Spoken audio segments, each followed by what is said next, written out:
Welcome to PG education PGTRB exam Tamil eligibility டெஸ்ட்டுக்கு 10ஆம் வகுப்பு பாட புத்தகத்திலிருந்து ஒரு பகுதியாக வீடியோவாக பார்த்துட்ருக்கோம். இந்த வீடியோவில் இயல் 6 சிற்றக்கல் ஒலி பார்க்கலாம்.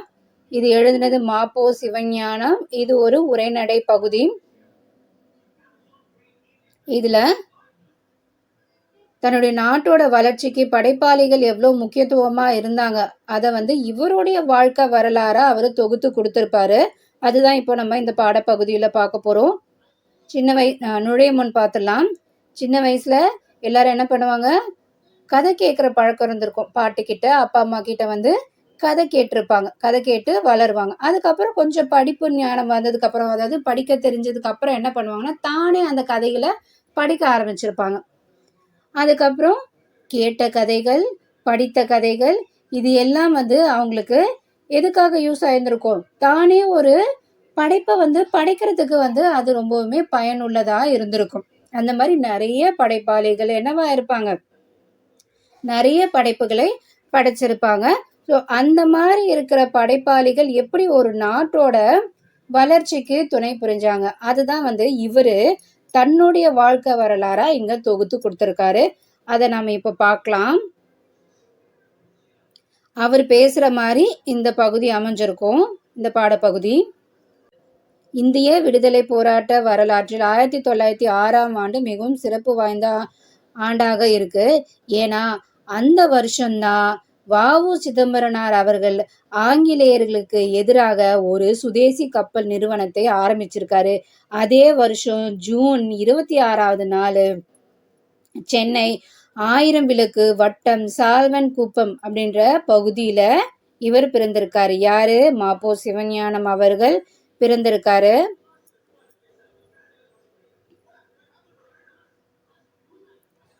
இவருடைய தந்தை பெயர் பொன்னுசாமி, அம்மா பெயர் சிவகாமி.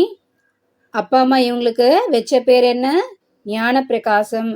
ஆனா சரபையர் அப்படின்ற ஒரு முதியவர் இவருக்கு என்னன்னு சொல்லியிருக்காரு, இவர் பேரை சிவஞானி அப்படின்னு தான் எப்பவுமே கூப்பிடுவாரு. அதுக்கப்புறம் என்ன ஆச்சுன்னா, இந்த சிவஞானின்ற பேரு சிவஞானம் அப்படின்ட்டு இவருக்கு அந்த பேரே நிலைச்சு போச்சு. அதுதான் நம்ம என்னன்னு பார்த்தோம், மாப்போ சிவஞானம்னு பார்த்தோம்.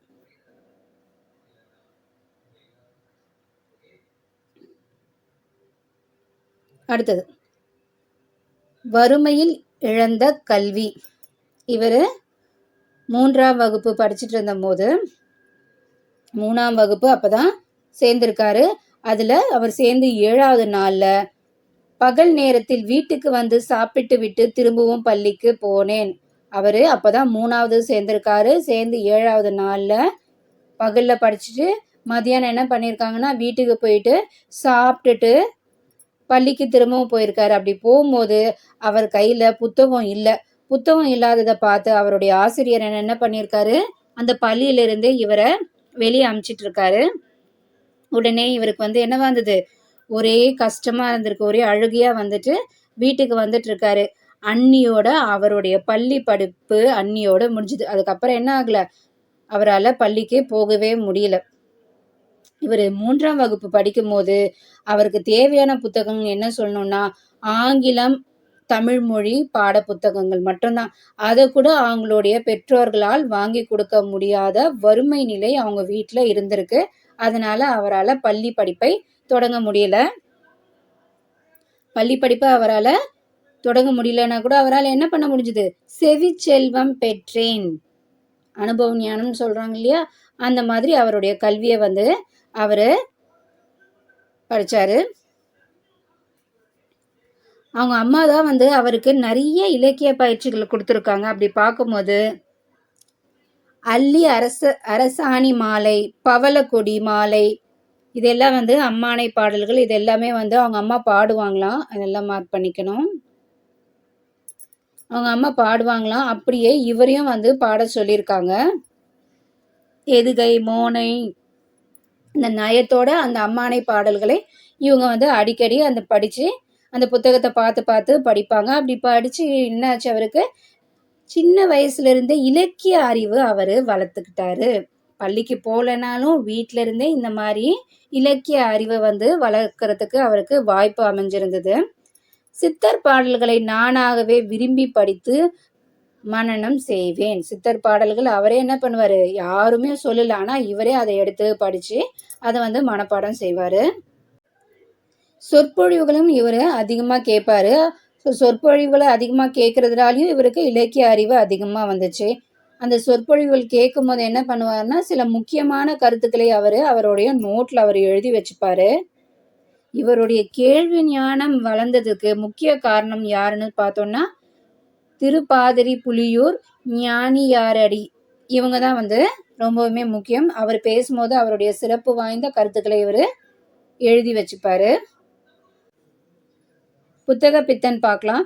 இவருக்கு இலக்கிய ஞானம் வந்ததுக்கு அப்புறம் இவரு நிறைய புத்தகங்கள் படிப்பாரு. அதுவும் தமிழ் புத்தகங்களை படிச்சு அதுல புலமை பெற வேண்டும். அதுதான் இவருடைய பெரிய ஒரு ஆசையாவே இருந்தது. இவரு வறுமையில இருந்த போதும் இவர் என்ன பண்ணுவாருன்னா, புதிய புத்தகம் வாங்குறதுக்கு அவர்கிட்ட காசு இருக்காது. அதனால இந்த பழைய புத்தகம்லாம் விற்பாங்க இல்லையா, அங்க போயிட்டு குறைஞ்ச விலையில அந்த புத்தகத்தை எல்லாம் வாங்கிட்டு படிப்பாரு. இவரு சாப்பிட்றதுக்காக வச்சிருந்த அந்த பணத்துல கூட அந்த புத்தகத்தை எல்லாம் வாங்கிட்டு படிப்பாரு. அதனால நிறைய நாள் அவரு பட்டினியாவும் இருந்திருக்காரு. அவர்கிட்ட சொத்துன்னு சொல்றதுக்கு பல ஆயிரக்கான நூல்கள் அவர்கிட்ட இருக்கு. அதுதான் அவருடைய சொத்துன்னே அவரு சொல்றாரு.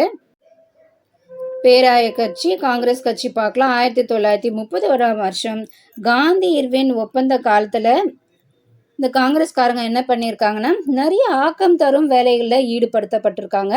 அப்படி பார்க்கும்போது அந்நிய துணிக்கடை மறியல், அதாவது அந்நிய துணிகளை நம்ம வாங்கக்கூடாது அப்படின்ற ஒரு போராட்டம் நடத்தியிருக்காங்க. ஆனா அதுக்கு காந்தி இர்வின் ஒப்பந்தம் அனுமதி தரல. அதனால இவங்க என்ன பண்ணாங்கன்னா, தீண்டாமை விலக்கு, கதர் விற்பனை இதுல எல்லாம் ஈடுபடுத்தப்பட்டனர். இதுல போயிட்டு மாப்போ சிவஞானம் அவர்கள் கலந்துட்டு இருந்திருக்காங்க. இந்த மாதிரியான நடத்தப்பட்ட ஊர்வலங்களையும் அவரு கலந்துட்டு இருந்திருக்காரு. 6 மாத கடுங்காவல் 30/9/1932 தமிழா துள்ளி எழு அந்த தலைப்புடைய ஒரு துண்டறிக்கையை அங்க கடற்கரையில உட்கார்ந்துட்டு இருந்த எல்லா மக்கள்கிட்டையும் இவர் கொடுத்திருக்காரு. அதனால இவரை சிறையில அடைச்சாங்க. 3 மாதம் தண்டனை கொடுத்திருக்காங்க. 300 ரூபாயும் அபராதமா இவருக்கு விதிச்சிருக்காங்க. இவரால கட்ட முடியல அப்படின்றதுனால மேலும் 3 மாதம் அவருக்கு கடுங்காவல் கொடுத்திருக்காங்க. ஆக மொத்தம் 6 மாசம் அவரு கடுங்காவல்ல இருந்திருக்காரு. 1942 ஆகஸ்ட் 8 இந்திய வரலாற்றுல ஒரு முக்கியமான நாள். பொன்னெழுத்துக்களால் பொறிக்கத்தக்க புனித நாளாகும். ஏன்னா அன்னைக்குதான் இந்தியாவை விட்டு வெள்ளையனே வெளியேறு அப்படின்ற ஒரு தீர்மானம் பம்பாயில அகில இந்திய பேராட்சி ஒரு மனதாக நிறைவேற்றியது. பம்பாயில தான் இந்த தீர்மானத்தை நிறைவேற்றி இருக்காங்க.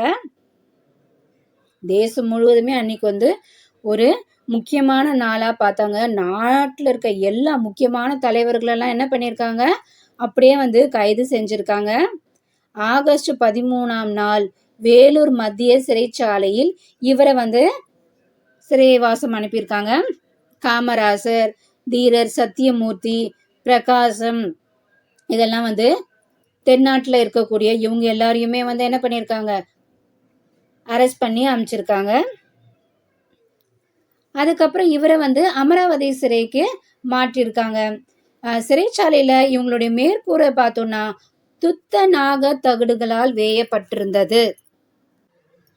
இவருடைய மேற்கூரை துத்தநாக தகடுகளால் ஆனப்பட்டது.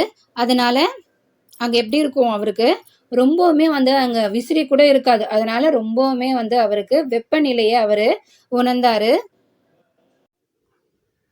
அடுத்தது தமிழ்நாடு பற்றிய கனவு. 1947 ஆகஸ்ட் 15 இந்தியாவுக்கு சுதந்திரம் கிடைச்சது.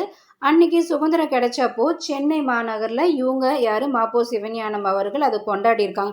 கொண்டாடிட்டு அடுத்த நாள் என்ன பண்ணியிருக்காங்கன்னா, அவரோட சேர்ந்து சில பேர் ஒரு குழுவா அமைஞ்சு அவங்க என்ன பண்ணியிருக்காங்கன்னா வடக்கெல்லைக்கு போயிருக்காங்க. வடக்கெல்லையில அவர் சில போராட்டத்தை தொடங்குறதுக்காக போயிருக்காரு. அந்த முயற்சி தான் அந்த வடக்கெல்லையை நம்மளுடைய தமிழகத்துக்கு கொண்டு வந்ததுக்கான ஒரு முதல் முயற்சின்னு சொல்லலாம்.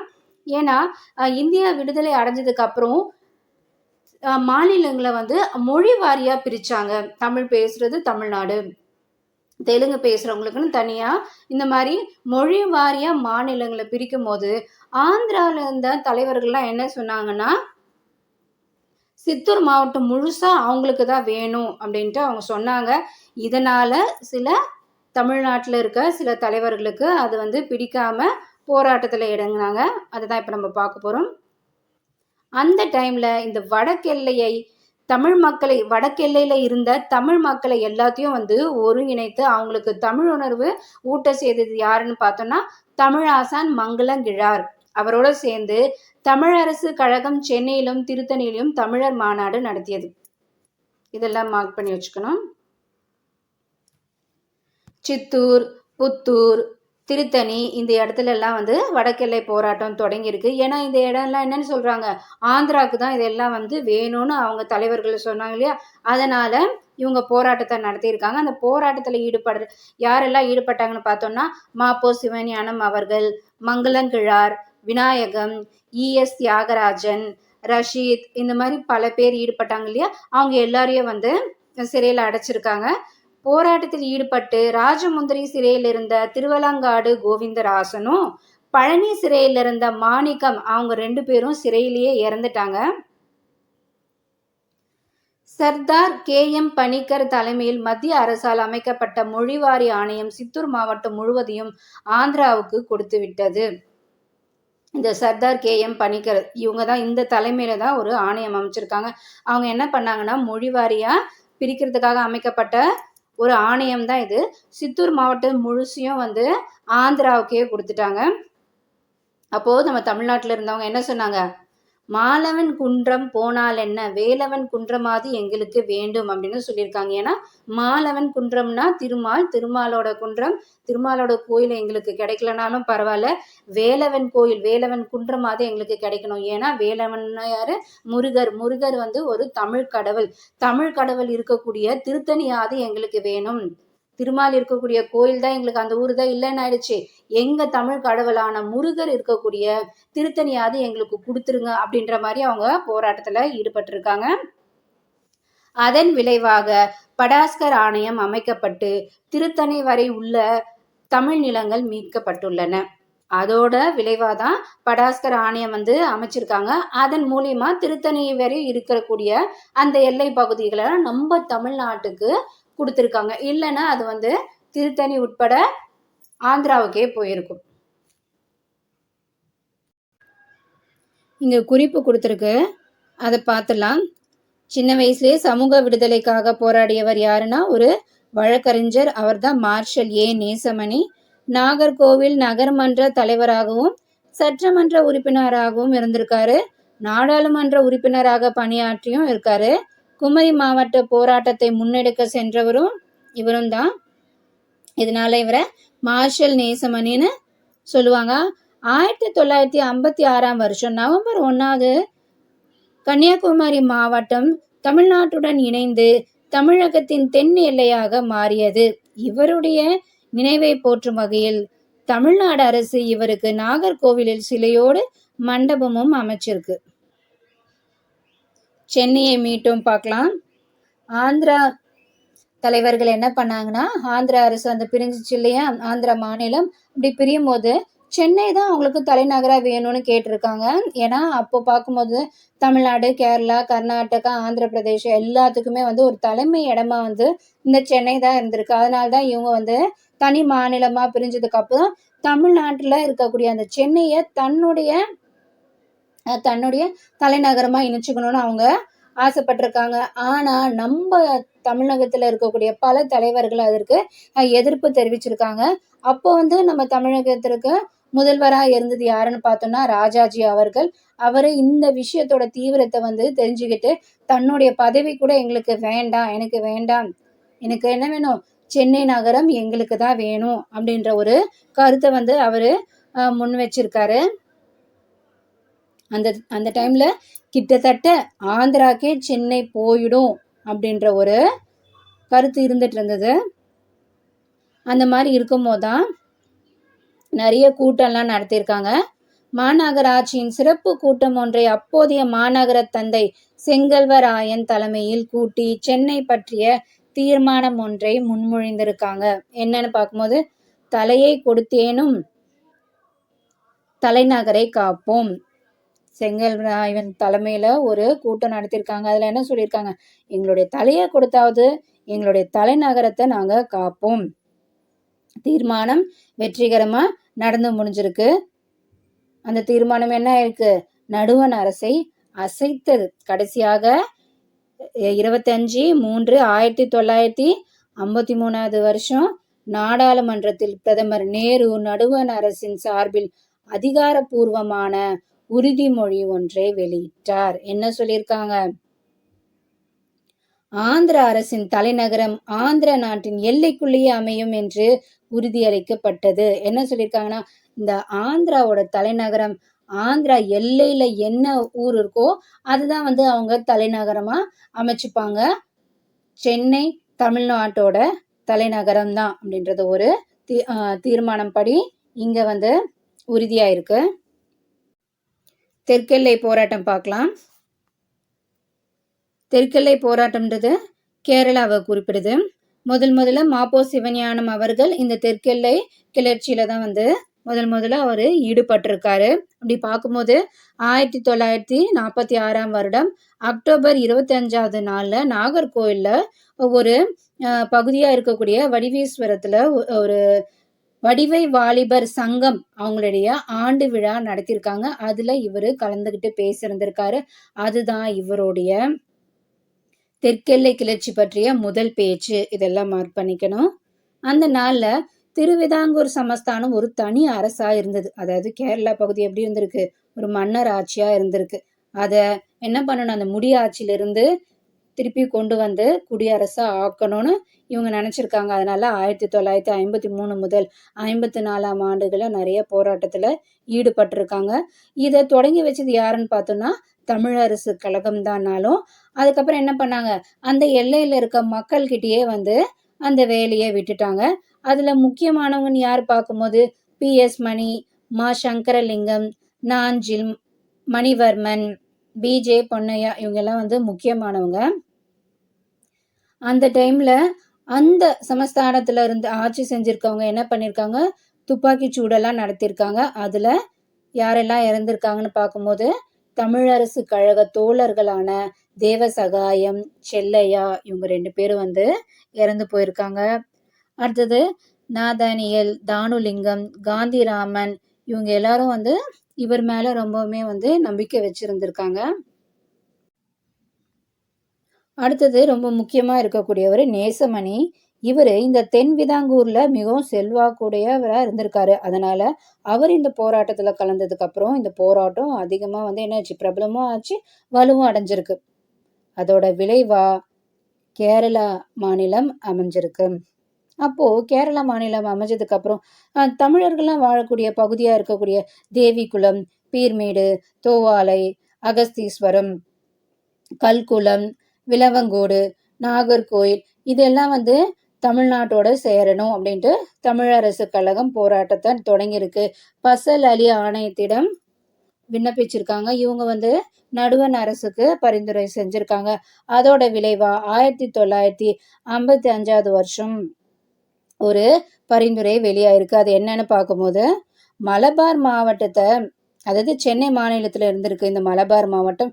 இந்த மலபார் மாவட்டத்தை கேரளா கூடயும் திருவிதாங்கூர் கொச்சி ராஜ்யத்தில் இருந்த கல்குளம், விளவங்கோடு, தோவாலை, அகஸ்தீஸ்வரம், செங்கோட்டை இதெல்லாம் தமிழ்நாட்டோட இணைச்சிருக்காங்க.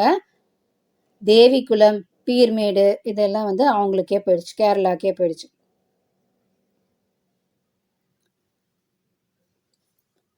புறநானூற்றிலும் சிலப்பதிகாரத்திலும் தமிழகத்தின் வடக்கெல்லை வேங்கட மலையாகவும் தெற்கெல்லை குமரி முனையாகவும் கூறப்படுவதனை படித்த போது எனது நெஞ்சம் ரொம்பவுமே கஷ்டப்படுது அப்படின்னு சொல்றாரு.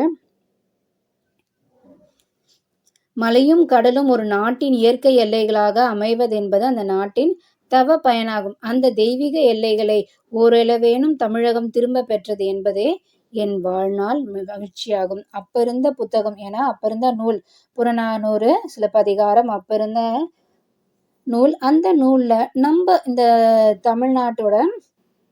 தமிழகத்தோட எல்லை பகுதியா என்ன சொல்லியிருக்காங்க, வடக்கெல்லையில வேங்கடை மலையும் தெற்கெல்லையில குமரிமுனையும் சொல்லியிருக்காங்க. இதுல வந்து சில பகுதிகள் நம்மளை விட்டு போனாலும் சில பகுதிகள் நம்மளுக்கு இருக்கிறத வந்து அது பரவாயில்ல அப்படின்றதோட இவரு முடிக்கிறாரு. தெரிந்து தெளிவும் பார்க்கலாம். சிலம்பு செல்வர் மாப்போசி அவருடைய ஒரு தகவல் தான் இங்க கொடுத்துருக்கு. அவர் என்ன சொல்றாருன்னா, இவருக்கு சிலப்பதிகார காப்பியம் தான் மக்கள் கிட்ட அதிகமா கொண்டு செல்லணும்னு ஆசைப்பட்டிருக்காரு. அதுக்காக அவருக்கு திருக்குறளோ இல்ல கம்பராமாயணமோ அவருக்கு பிடிக்காதுன்னு நம்ம எடுத்துக்க முடியாது. ஏன்னா சிலப்பதிகாரம் என்ன இருக்கு, தமிழினத்தை ஒன்றுபடக்கூடிய ஒரு காப்பியமா இருந்திருக்கு. அதனால்தான் அவருக்கு அந்த சிலப்பதிகாரத்தை எல்லாருக்கும் எடுத்துட்டு போயிட்டு காட்டணும்னு நினைச்சிருந்திருக்காரு. இளங்கோ தந்த சிலம்பு தமிழினத்தின் பொது சொத்து. எனவே தான் தமிழகத்தின் பட்டி தொட்டி எங்கும் சிலப்பதிகார மாநாடுகள் நடத்தினோம். இது அவருடைய கருத்து இங்க கொடுத்திருக்காரு. கடல் கடந்த தமிழ் வணிகம் பார்க்கலாம். ஆஸ்திரியா நாட்டு தலைநகரா இருக்கக்கூடிய வியன்னாவில் ஒரு அருங்காட்சியகம் இருந்திருக்கு. அந்த அருங்காட்சியகத்துல இருக்கக்கூடிய பேபிரஸ் அப்படின்ற ஒரு தாள்ல எழுதப்பட்ட ஒரு முக்கிய கையெழுத்து சுவடி கண்டுபிடிச்சிருக்காங்க. அதுல என்ன எழுதியிருக்குன்னா, சேர நாட்டுல துறைமுகமா இருக்கக்கூடிய முசிறியில் வாழ்ந்த தமிழ் வணிகர் ஒருவருக்கும் எகிப்து நாட்டுல அலெக்சாண்ட்ரியா துறைமுகத்தில் வாழ்ந்த கிரேக்க வணிகருக்கும் 2 பேருக்கும் இடையே ஒரு வணிக ஒப்பந்தம் ஏற்பட்டிருக்கு. அதோட ஒப்பந்தம் இது வந்துதான் அந்த சுவடியா அங்க இருக்கு. இது கிபி 2ஆம் நூற்றாண்டுல இடைப்பகுதியில் ஏற்படுத்தி கொள்ளப்பட்டது.